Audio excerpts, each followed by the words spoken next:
ladies and gentlemen of all ages, boys and girls. Thank you for tuning in to yet another episode of Angry Meat Production.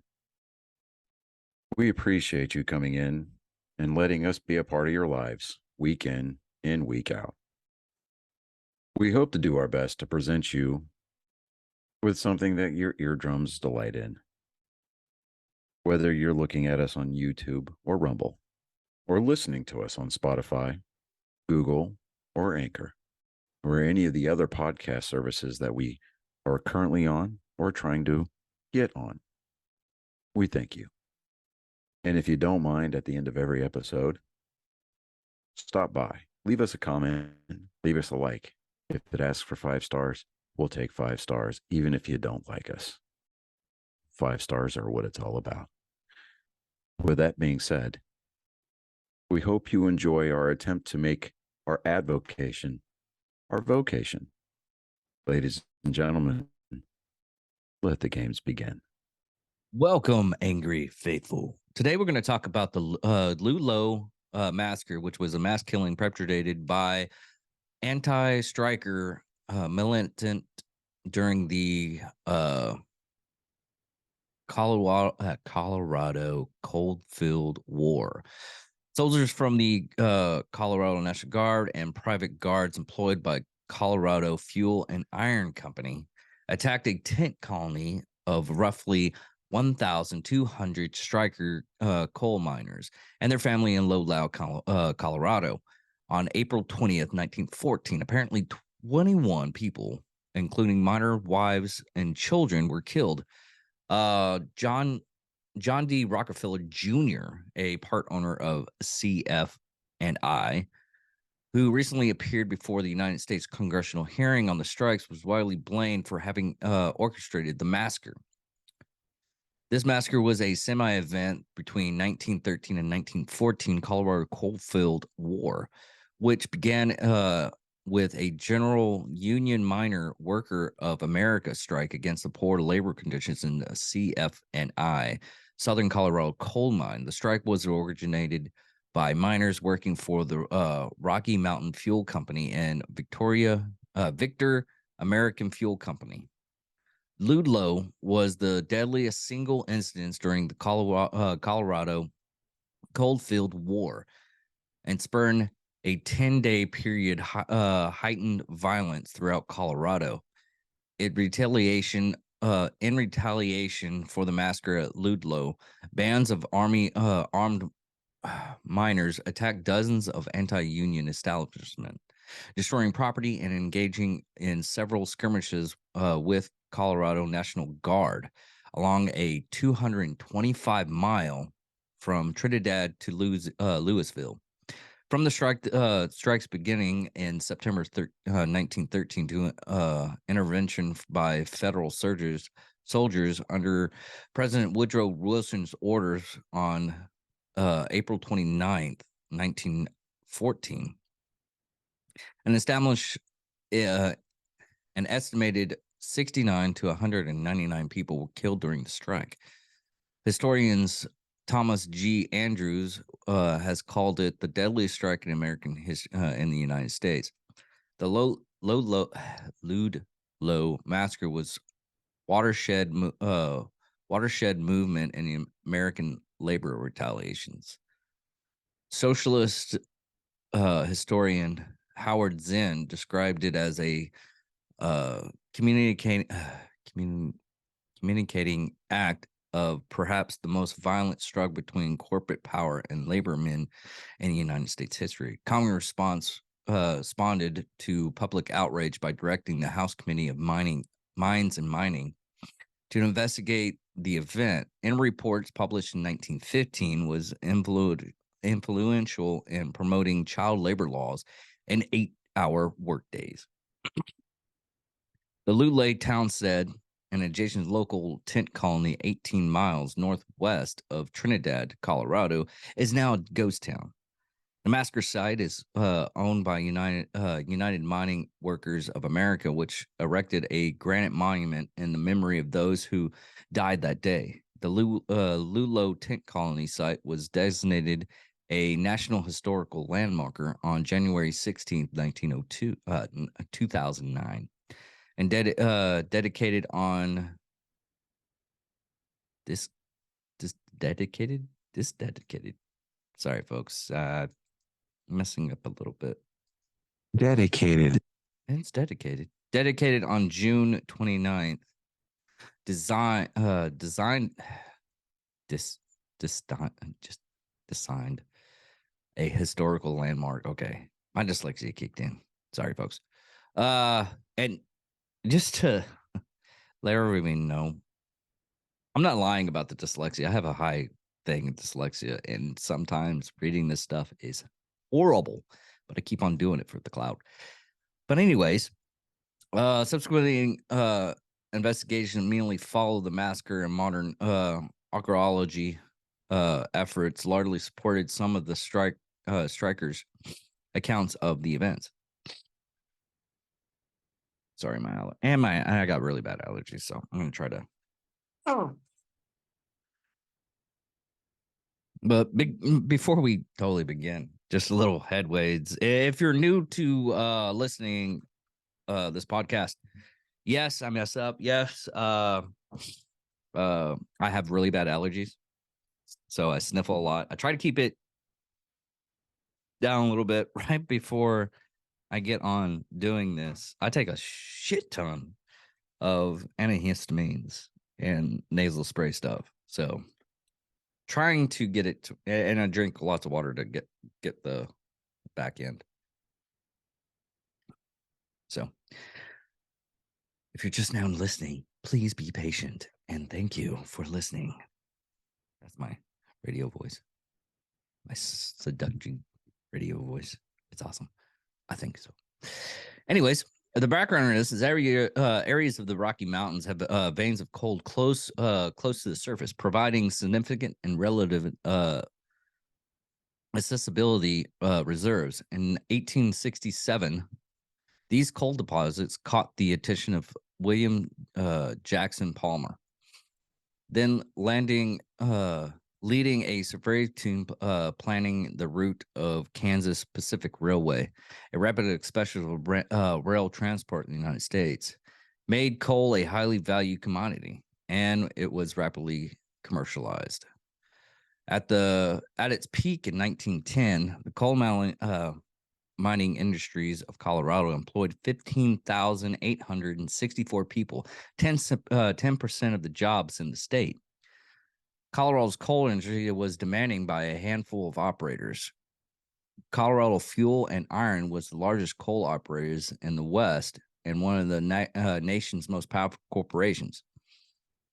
At one point, employing 7,050 people and controlling 71,837 acres, that's 290.71 kilometers squared of coal land. I wonder why they have to do it squared. I'm not smart enough to do meters, so I don't understand it since it's not in the United States. Oh, it's in the United States, but we don't really use it. We use really good other stuff. John D. Rockefeller purchased a controlling stake in Colorado Fuel and Iron Company in 1902. 9 years later, he turned it over to the controlling interest of the company to his son, John D. Rockefeller Jr., who managed the company from his offices of 26 Broadway in New York. Mining was dangerous and difficult work. Coalers in Colorado was constantly threatened by explosions, suffocation, collapsing of the mine walls.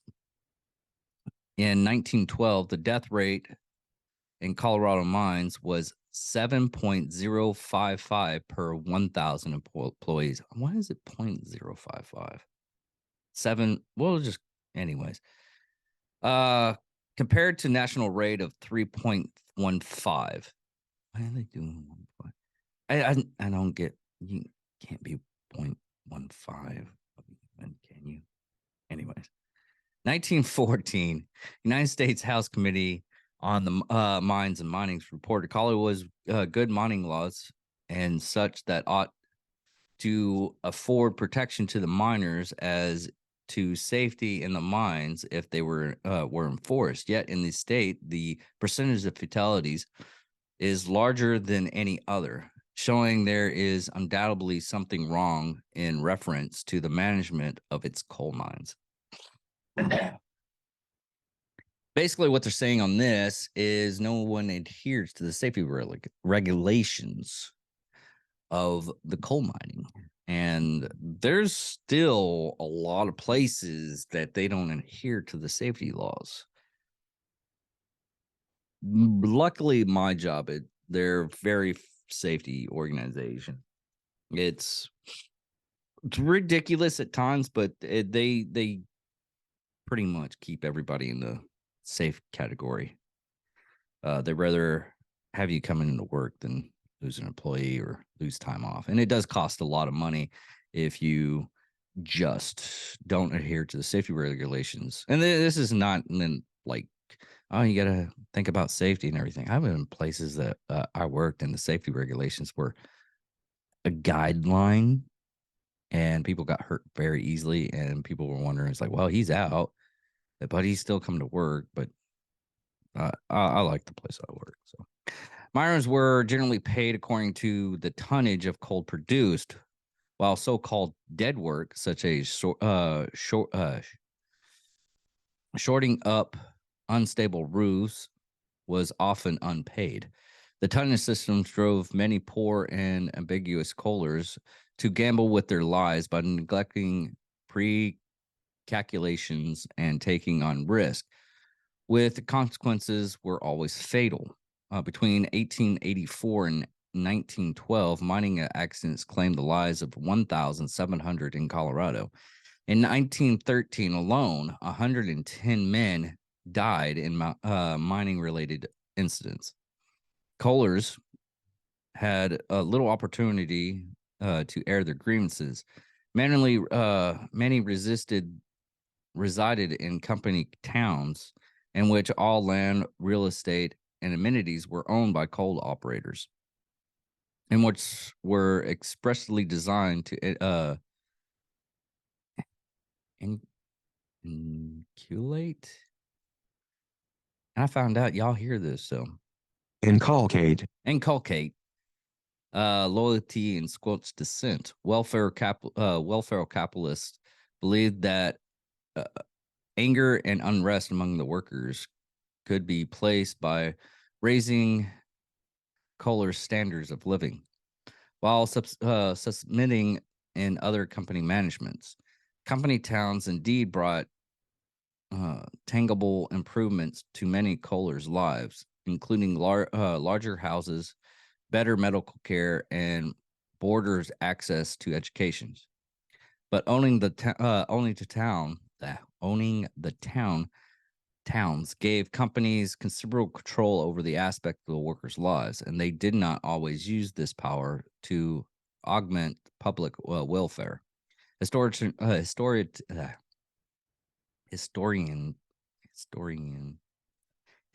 No, it's just historian. God, I'm not racking up.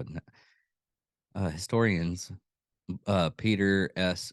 Faunder, would describe company towns as federal dominance, with the companies acting as lord and master. The laws consisted of company rules. Curfews were imposed. Company guards, brutal thugs armed with machine guns and rifles, landing in soft point bullets, which would not admit any suspicious stranger into camp and would not permit any miners to leave. Miners who came into conflict with the company were often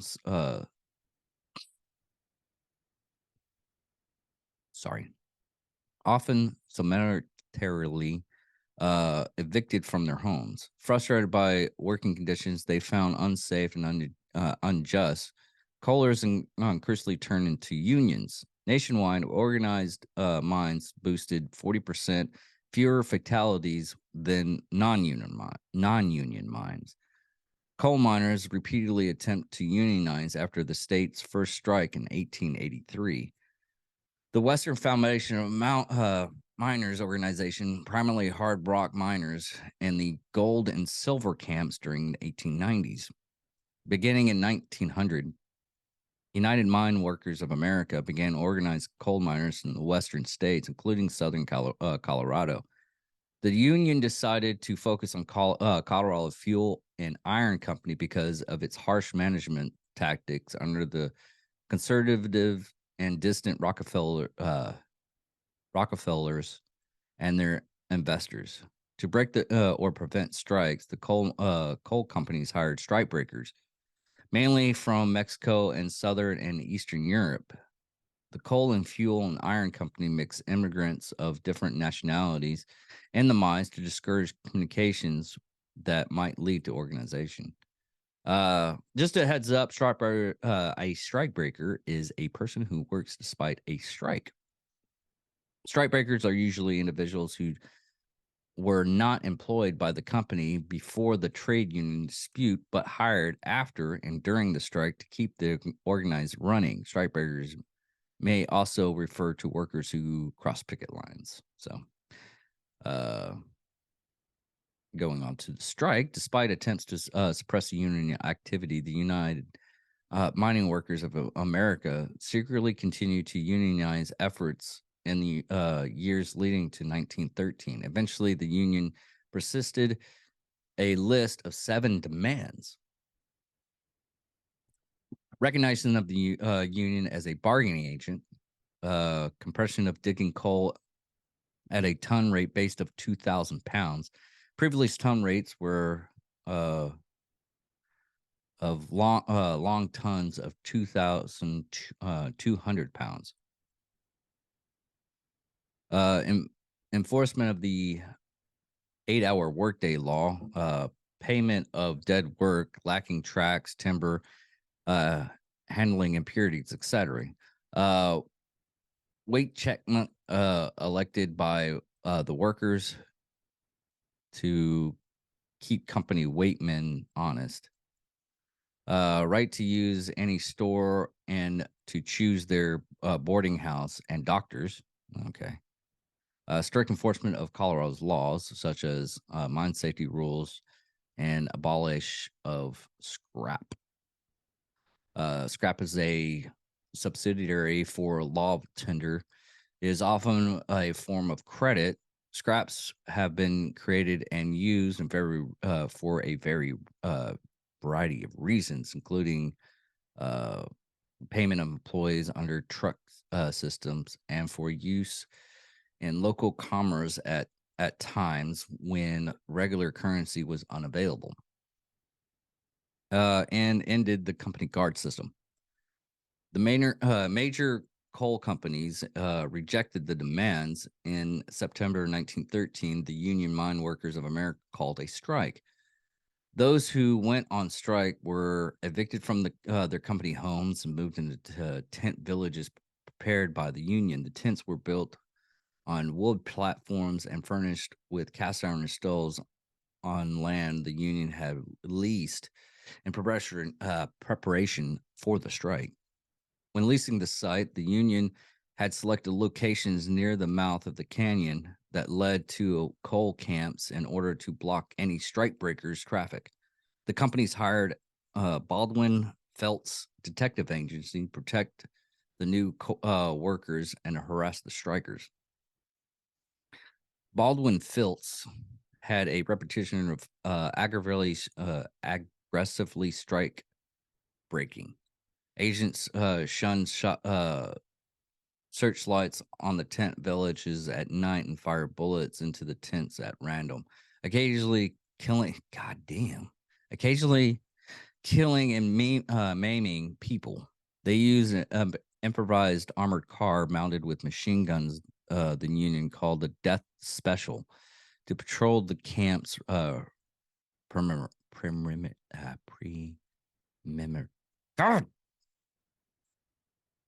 the camps. We'll just go with that. I'm not. I know this is like a cop out, but yeah, my dyslexia stops me from preventing saying certain words. I had perimeters. There we go. Fuck, got it.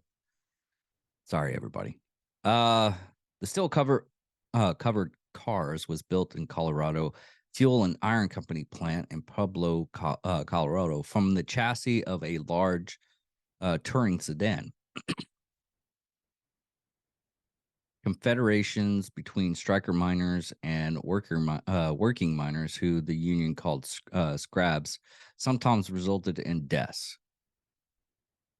Frequent sniper attacks on the tent colonies drove the miners to dig pits beneath the tents to hide in. Armed battles also occurred between most Greek strikers and sheriff recently deputized to suppress the strike. This was the Colorado Coalfield War. That is, man, weird family history.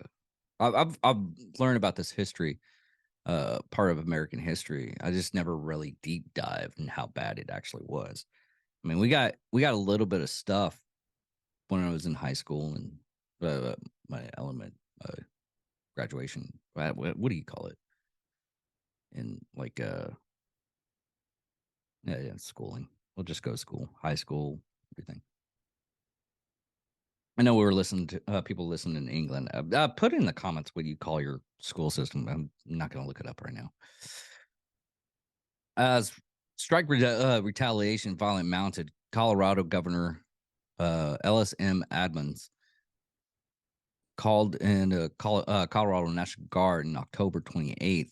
At first, the guards appeared calm the situation, but the guards leader sympathized laid with the company management. Wow, fuck that guy. Guard Adjutant General John Chase, who had served during the violent Crippled Creek strike 10 years earlier, imposed a harsh regime. On March 10th, 1914, a replacement worker body was found on the railroad tracks near Forbes, Colorado. The National Guard said that strikers had murdered the man. In retaliation, Chase ordered the Forbes tent colony destroyed.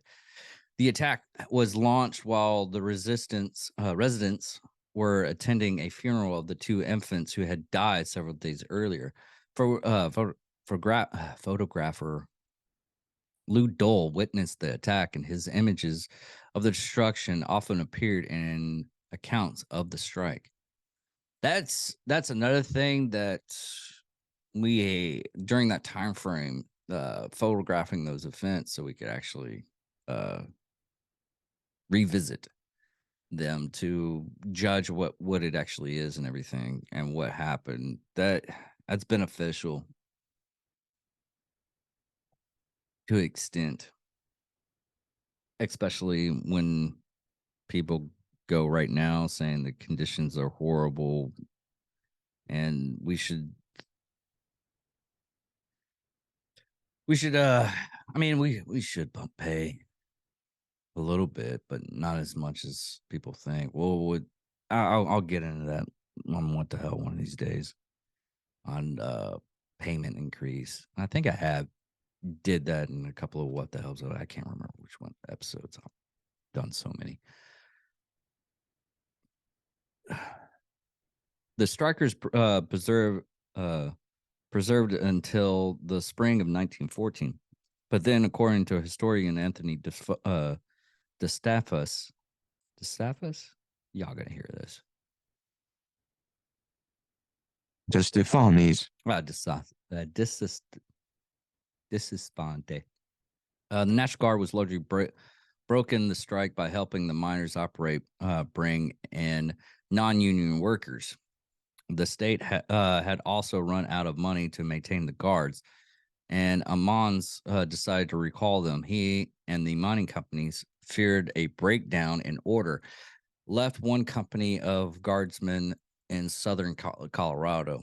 They formed a new company called Troop A, which consisted largely of Colorado Fuel and Iron Company mining camp guards and mining guards hired by Ball and Felts, who were given National Guard uniforms. Now, on the Massacre,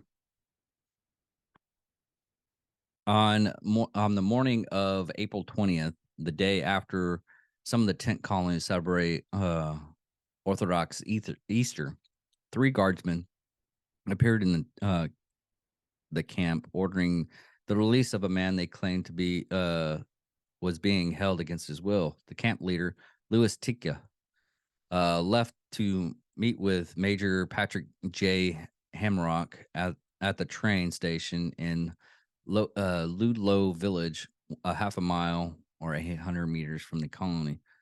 While this meeting was progressing, 2 militants installed a machine gun on the ridge near the camp and took positions along the rail route about a half a mile south of Ludlow. Simultaneously, armed Greek miners began flanking to the Araro. What the hell is Araro? That's what it says. Hold on. I'm kind of curious. What is Araro?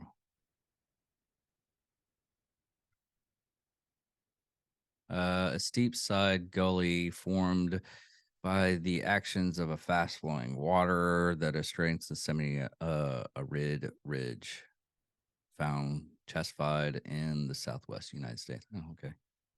Cool. When the 2 of the Millennium's dynamite explosions detonated to draw support from the National Guard units at Birdwin and Cedar Field, alerted the Ludlow tent colony, the miners took up positions at the bottom of the hill.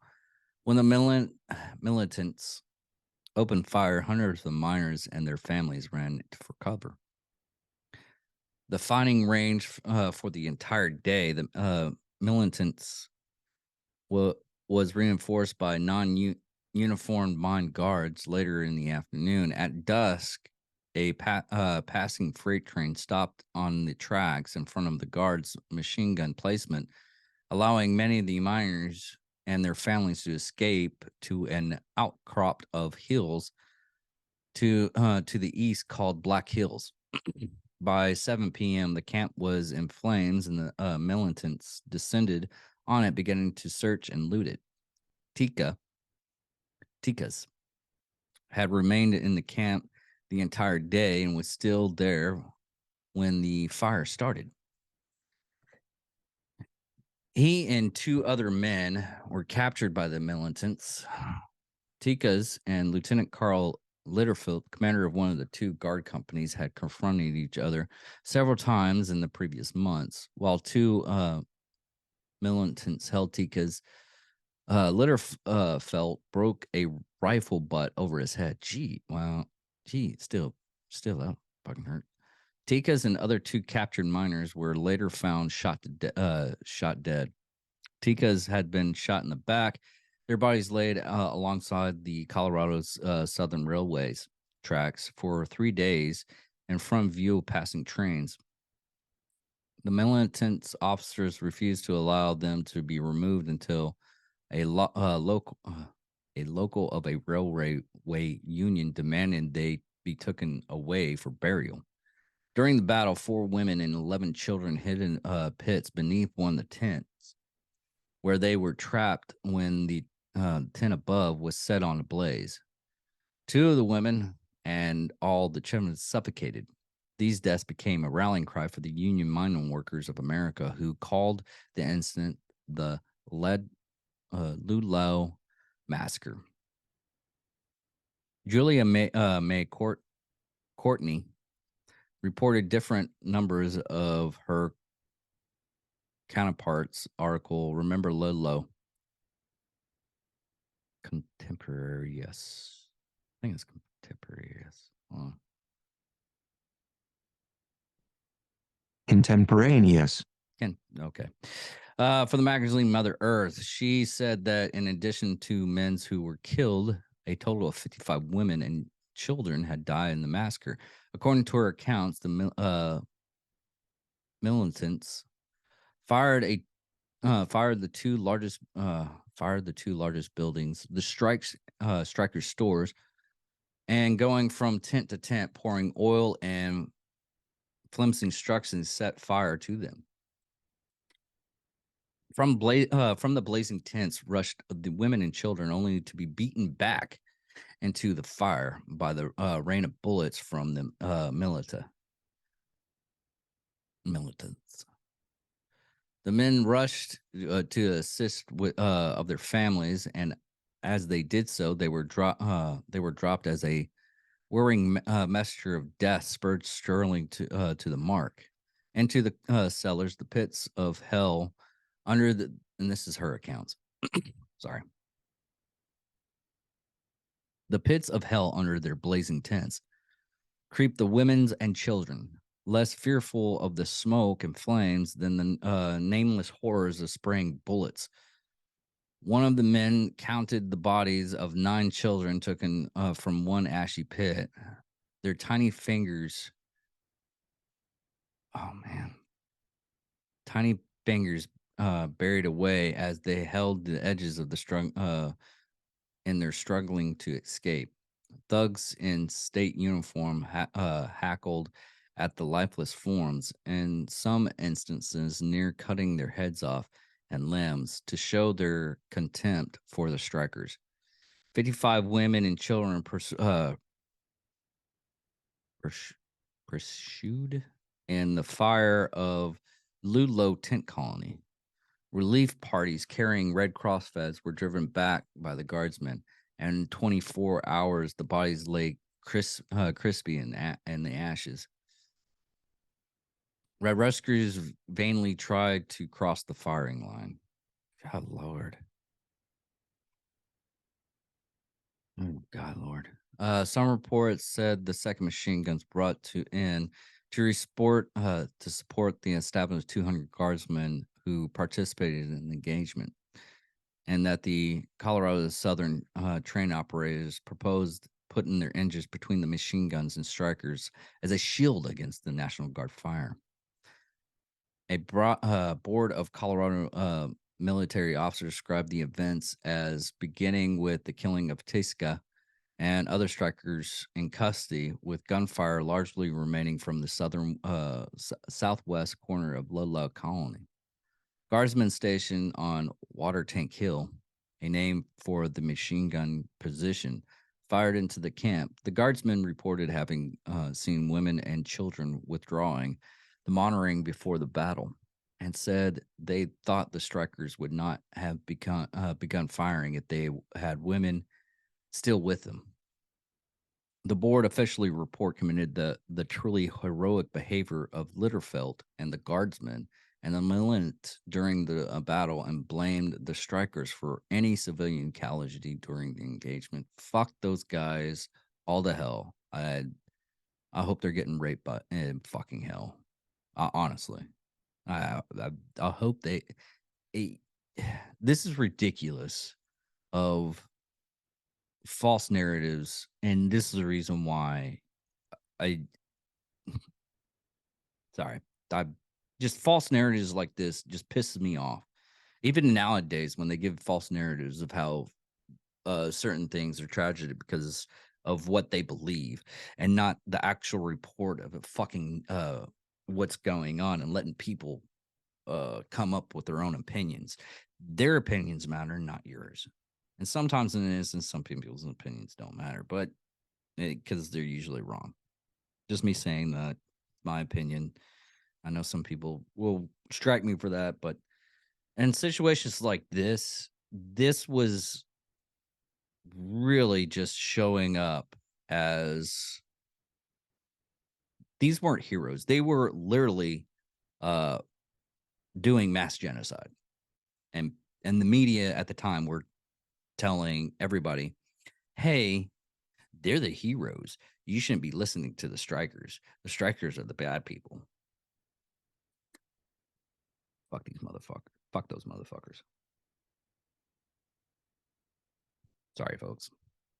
Got on my soapbox.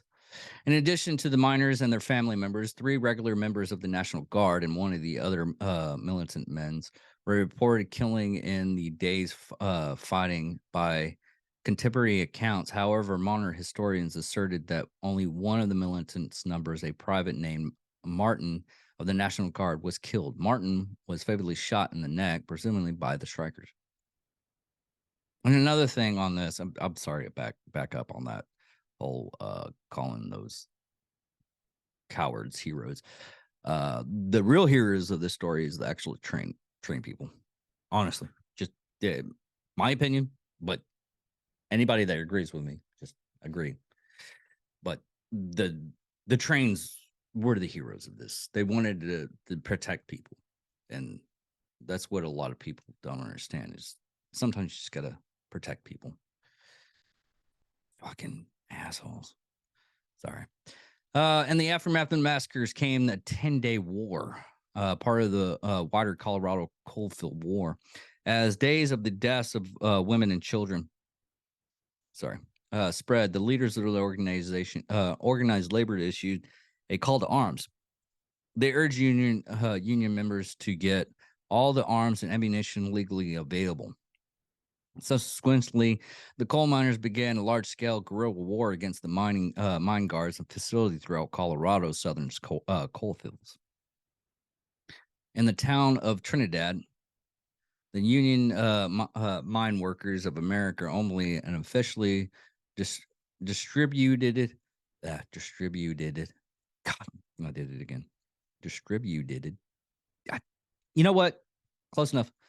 Arms and ammunition to strikers at Union headquarters. Over the next 10 days, 700 to 1,000 strikers attacked mines after mine, driving off and killing the guards and setting fire to the buildings. At least 50 people, including those at Ludlow, were killed during the 10-day of fighting between the guards and the miners. Hundreds of state militant reinforcements were rushed to the coal fields to regain control of the situation. The fighting ending only after President Woodrow Wilson sent in federal troops. The troops disarmed both sides, dispatching and often arresting the militants in the process. The Colorado Coalfield War proceeded a death total of approximately 75.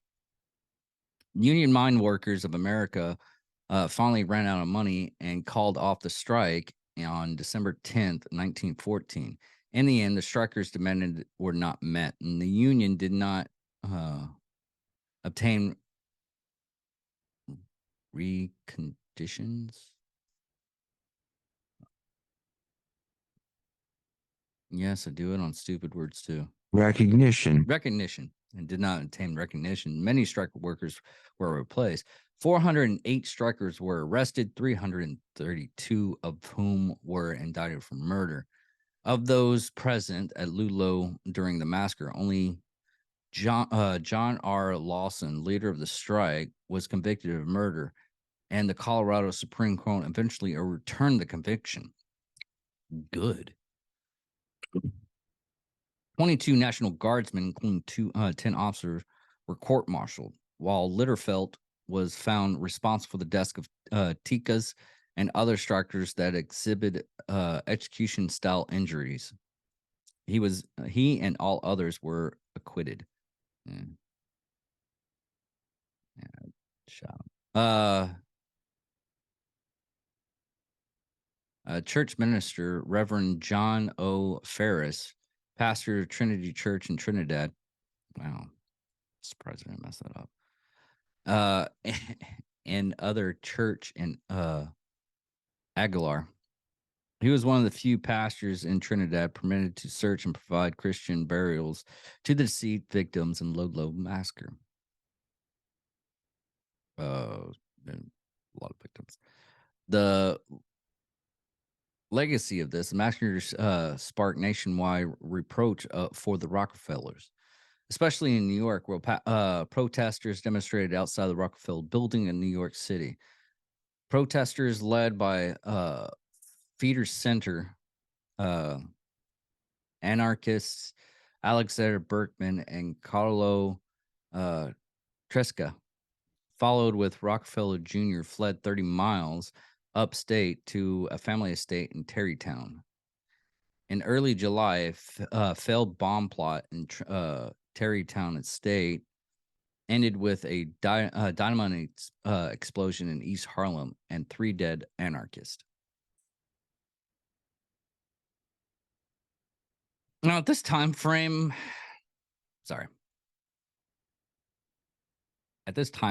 anarchists were a little bit different than the anarchists now. Anarchists now are just little putzes. These guys they wanted to disown the government because the government was working with the corporations really hard felt, as you can see in most of the stuff that I'm reading. So, do I applaud these guys a little bit? Do I applaud their actions? No. Bombing a place, and all kinds of other stuff that's happened. Violence doesn't beget violence, or violence always begets violence. So if you are violent against someone, they're going to come violence back, and most of the time they're going to escalate it. Escalating it to the point of, okay, one guy goes against another guy, he either comes in, brings another friend of his to stop the action. And another thing, it just escalates after that, and eventually, martial weapons, and then nowadays it's guns. But to de-escalate that, sometimes you just got to communicate with the other party. So sometimes hippie ways are the best way. Just my opinion. People are gonna call me out and say, "Oh, you're the leftist son of a bitch." Look, listen, I listen to everything. Everybody's a moron in my book sometimes. New York City Police Department inaugurated its bomb squad within a month. Bomb plots continued throughout the rest of the year. Although the WMWA failed to win recognition for the company, the strike had a lasting effect both on the conditions of the Colorado mines and on labor retaliation nationally. John D. Rockefeller Jr. engaged W.L. Meskin King, a labor relations expert and future Canadian Prime Minister, to help him develop reforms for the mines and towns. Improvements included paved roads, recreational facilities, and as well as worker representation on committees dealing with work conditions, safety, health, recreation. He prohibited discrimination against workers who had belonged to unions and ordered the establishment of a company union. The miners voted on accepting the Rockefeller plan. Rockefeller Jr. also brought in pioneer public relations expert Ivy Lee, who was an American publicity expert and founder of the modern public relations. Lee was best known for his public relations work with the Rockefeller family. He warned that the Rockefellers were losing public support and developing a strategic strategy that Rockefellers followed to repair it. Rockefeller had overcome the shyness. Rockefeller had overcome his shyness, and he went to Colorado to meet with the miners and their families, inspecting the homes and the facilities, attending social events, and listening closely to the grievances. This was a novel advice and attachment widespread media attention. The Rockefellers were able to both resolve the conflict and present a more humanized version of their leaders. Over time, Ludlow was assumed a strike centrally to in the interruption of the national history of development by several of its most important left-leaning thinkers of the 20th century. Historian Howard Zinn noted for his conservatorial reforming of U.S. history, wrote his master's thesis in several books chaperoning the Ludlow. George McGovern wrote a doctrine disserting on the subject. In 1972, the same year the U.S. Of his U.S. president campaign, he published this dissertation with the help of historian Leonard Goodridge under the title "The Great Coalfield War." a United States Commission of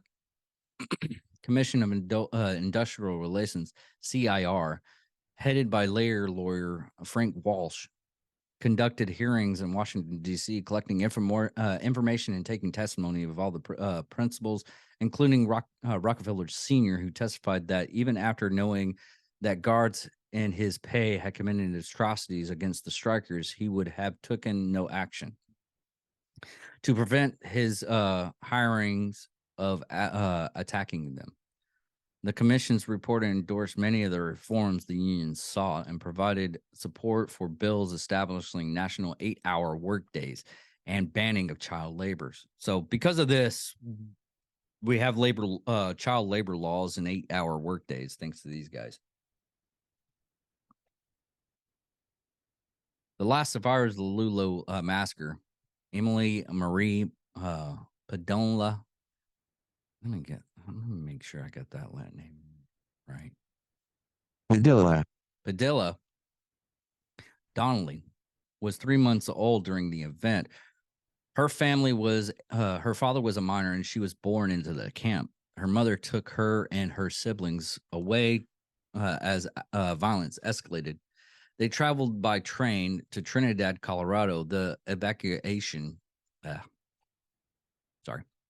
resulted in family having to split up afterwards.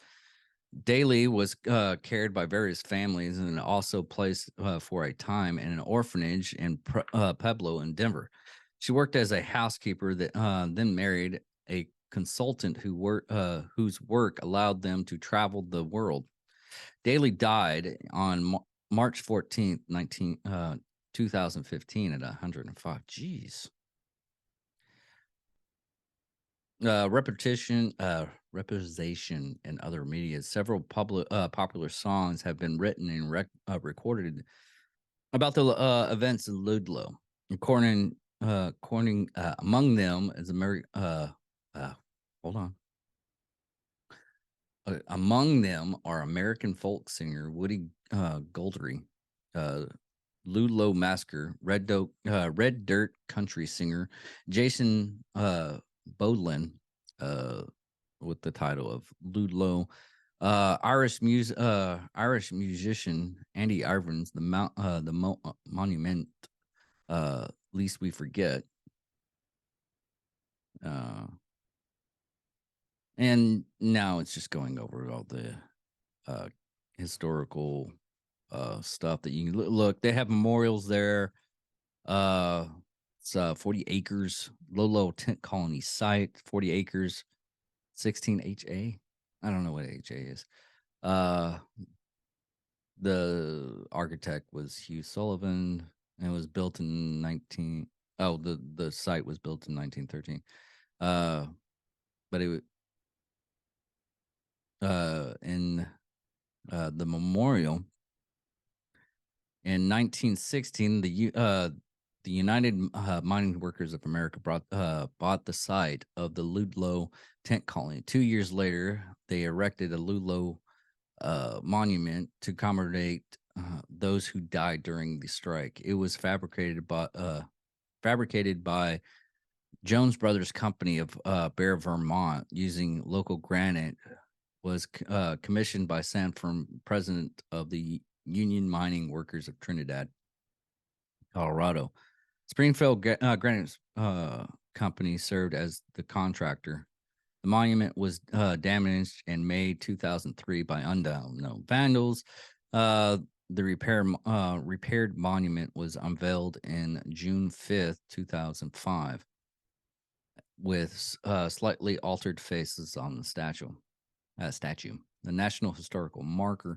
The tent colony site was listed in National Registry of Historical Places in 1985 with the designation of United States National Historical Marker in 2009. Although the area continued to be occupied by miners and their families after the events of May 1914, they relocated, leaving the original encampment site relatively undisturbed. The site was consequently one of the best preserved archaeological remains of such an encampment. And the monument is one of the earliest in commandeering labor actions of this type. The site is the first of its kind to be investigated by archaeologists. On May 7, 2003, goddamn vandals attacked the monument, cutting off a solid garment marble hand of male figure and arms of a female figure. Okay, that's what. But yeah, so the National Guard were the assholes of this. Or the shit pumps. We'll call shit pumps. I like using the word shit pump. Yeah. On this, let me get this closed up. The National Guard on this were the ship pumps, and so also the mining companies. And Rockefeller too. Shit pumps of this of this story. And there are a lot of heroes on this. The wish they had names for the heroes and everything that happened on this, like the train conductors wanting to protect the gunfires. So on this, yes, United States history has some spots on it, but we're still, we also have some historical good spots and everything like that. So anyways, thank you for listening to my banter on this event. Thank you, Kenny Northrop, for showing me this, because he goes up to Colorado, and every time he drives by, he wanted me to go over it and talk about it. So, and the good thing about this that ended up happening is the labor laws and the 8-hour work week at that time. So there, and in any kind of tragedy, there's some good stuff that happens. Because sometimes people don't like to look on the dark side of everything. It's like, well, this is what happened. This is this. But sometimes, some bad things have to happen. So some good things have to happen. So anyways, thank you all for listening. Later.